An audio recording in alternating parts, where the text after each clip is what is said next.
Hi, welcome to One Word a Day. I'm Sophia Pilot into the universe of Chinese. Let's continue our 3-character Chinese expressions for October. And this is the last day of October.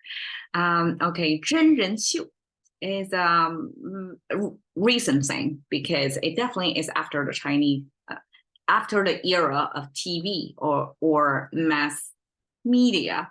And then 真人秀 is reality show.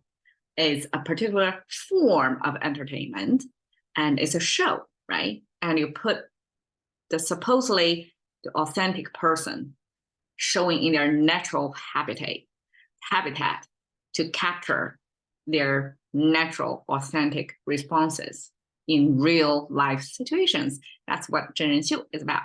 And that's how reality show, I mean, in Chinese, translated into as 真人秀, as if, okay, for the most shows, like movies for sure, it's somebody's acting, right?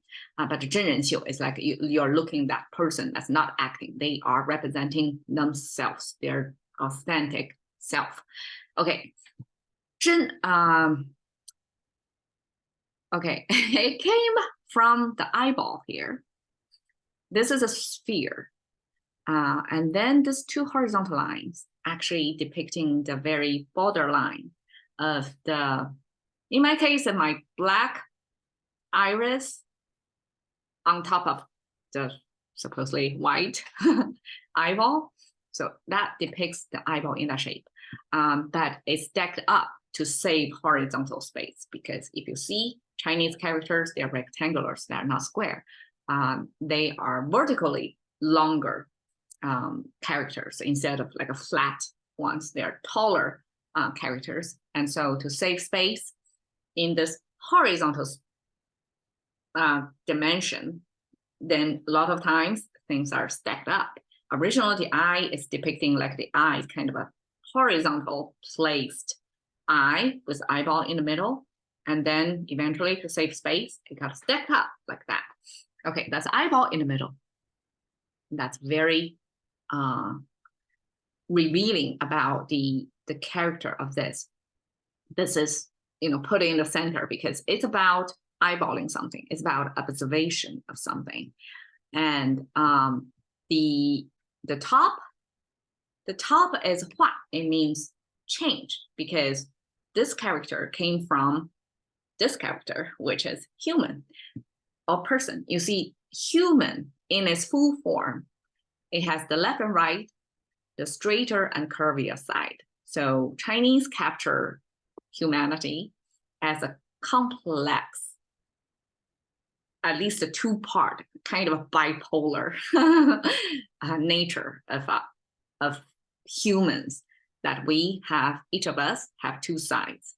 And it's the combination or the dynamics of the two sides that defines what a person is. And originally, I mean, you see the simplified Chinese, it's kind of looking like this, right? It just simply say, this is two-leg standing being. And that differentiate humans from animals, right? We are the only two-leg standing being. But besides that, Chinese put the complexity of humanity into this, two kind of, one side is straighter, one side is curvier, non-linear part of us. Like sometimes we're irrational, right? That's a non-linear part of us. Okay, so to simplify that, sometimes when a Chinese character become a component of another character, this is like too extravagant. Then things just squished into this, almost like streamlined and non-linear, because there was no more space for that. So that icon then got flipped over, kind of look like this, and then rotate at 90 degrees, then become this. And that's a Chinese way to express change, because it came from this.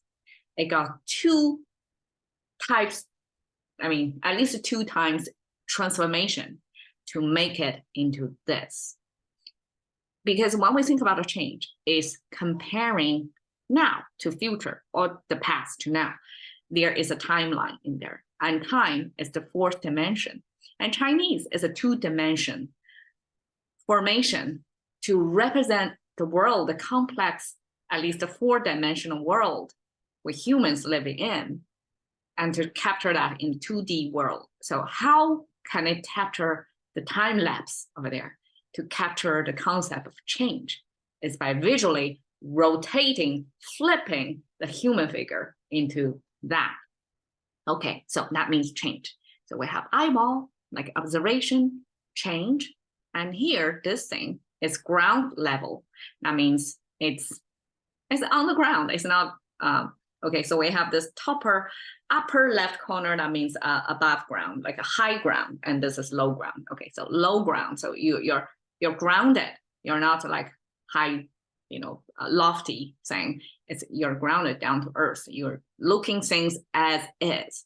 So this is as is. Okay, and then the two, according to some scholars, that means walking.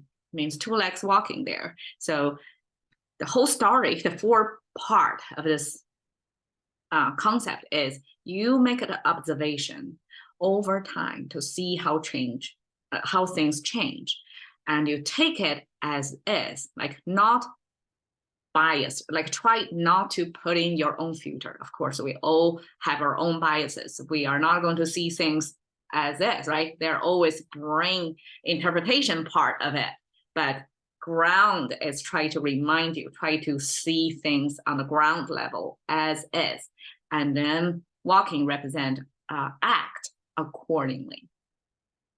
That's the whole loaded Chinese way to express what is authentic.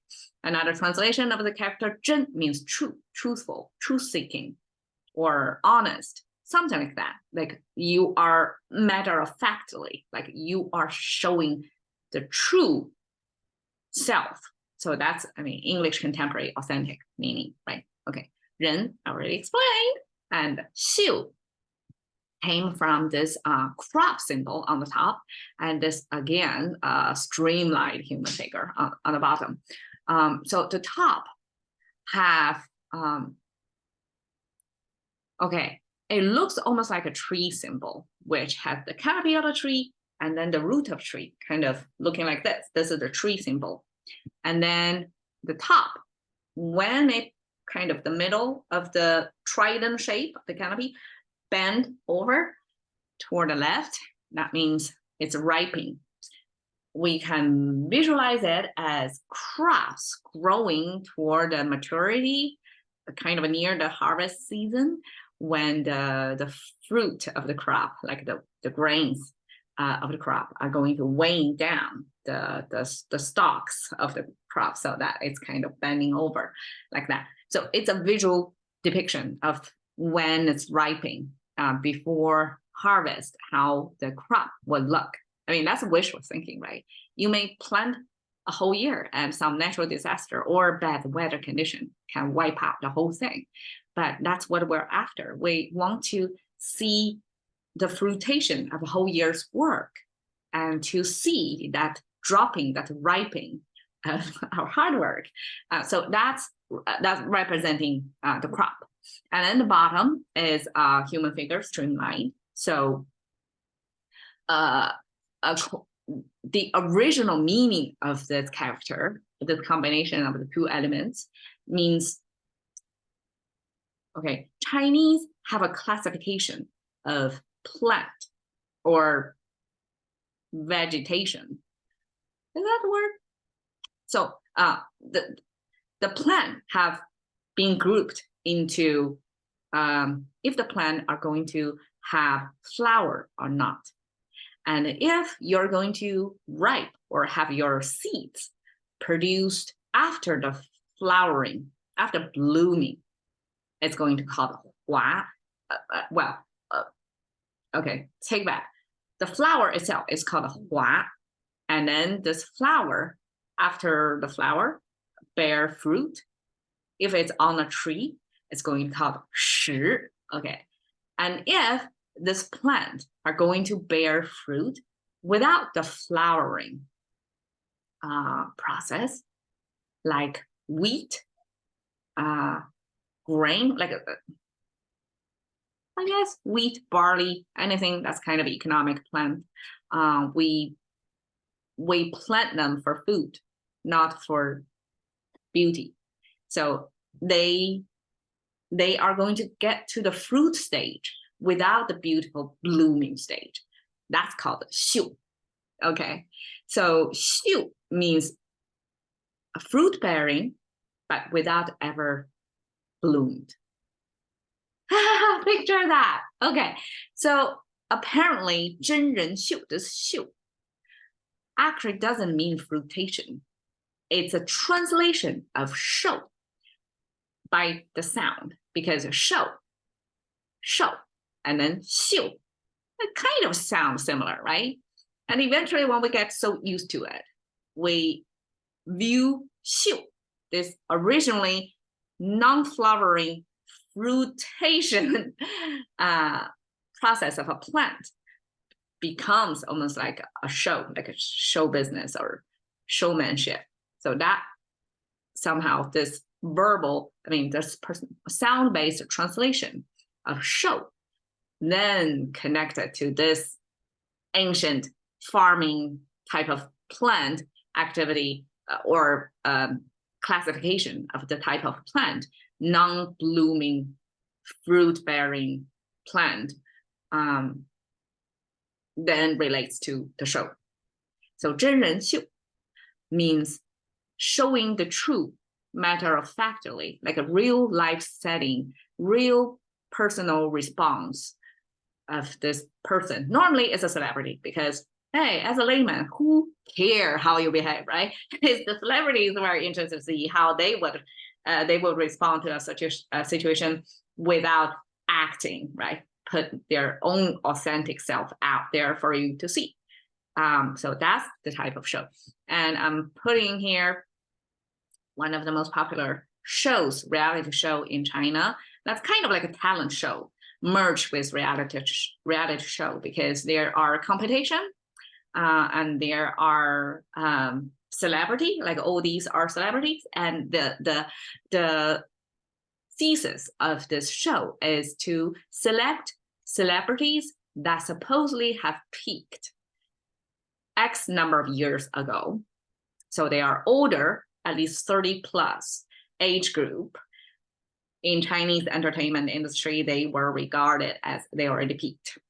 Not in a prime time anymore, but they still, like, the audience still have their memories tied to their previous, mostly from the movie or the some sort of entertainment industry.